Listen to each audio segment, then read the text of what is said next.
So in this video, I'm going to talk about Zaitsev's rule. And this is something that you're going to use a lot for determining E1 mechanisms. Sorry, not just E1, all elimination mechanisms. And so what this rule says is that the predominant product in an elimination reaction is the more highly substituted alkene. And the more highly substituted is also the more stable. And so first, we need to rank the alkene stability. And so let's do that on the next page. And so here, what I've drawn is the alkenes ranked from most stable, which is number 1 over here, most stable, to least stable, which is number 6 over here, is least stable. So least stable and most stable. And so this will be number 2, number 3, number 4, number 5. Or actually 4 and 5 are pretty much tied, so we won't do that. But that one, the last one, is the least stable.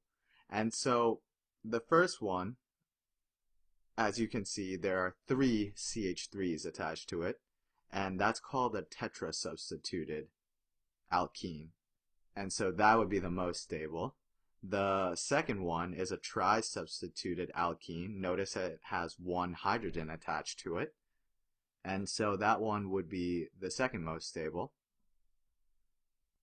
And the third and fourth, you kind of have to take a little bit of note. The third one is called ditrans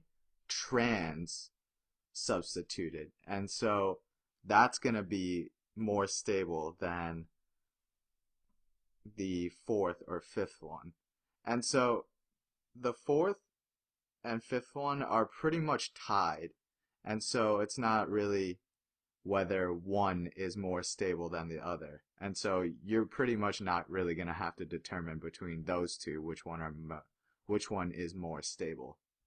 And then finally, the least stable alkene is the one with only 1 CH3 attached to it. And so, as you can see, pretty much the more carbons attached to an alkene, the more stable it is. And so if it's more stable, it's going to be more likely to form. So now that we know that, let's do an example. And so let's put this substrate through an elimination mechanism and try and determine which product would be the most stable. And so remember, the first step is that the leaving group is going to leave, which in this case is a bromine. And so let me just erase this because it's not going to be we're not drawing our final product. And so what's going to form is this carbocation right here.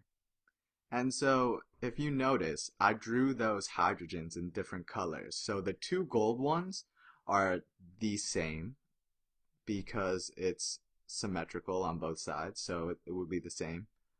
And the green one would be another different type of hydrogen that can be removed to undergo the E1 reaction.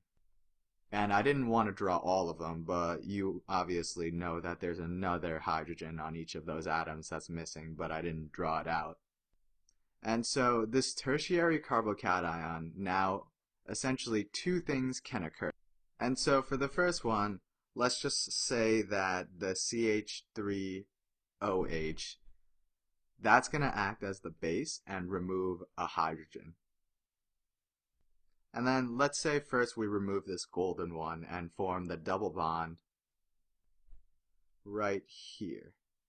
And so let me draw that product. And so we'll call that product 1. And so you have the alkene there, so it's going to be a trisubstituted alkene. And now let's try it another way. Let's say this CH3OH comes in and takes that hydrogen. And so the electrons there form a double bond there.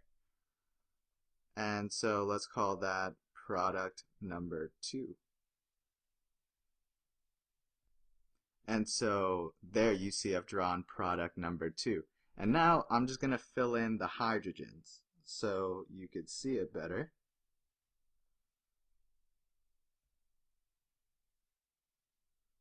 And so now what we're going to do is we're going to compare these two pi bonds. And so based on what we just learned for Zaitsev's rule, product 1 is trisubstituted and product 2 is not. It's actually called di 1, 1 substituted. And so product 1 is more stable. That alkene is more stable than product 2. And so product 1 would be your major product, which just means more of that is formed.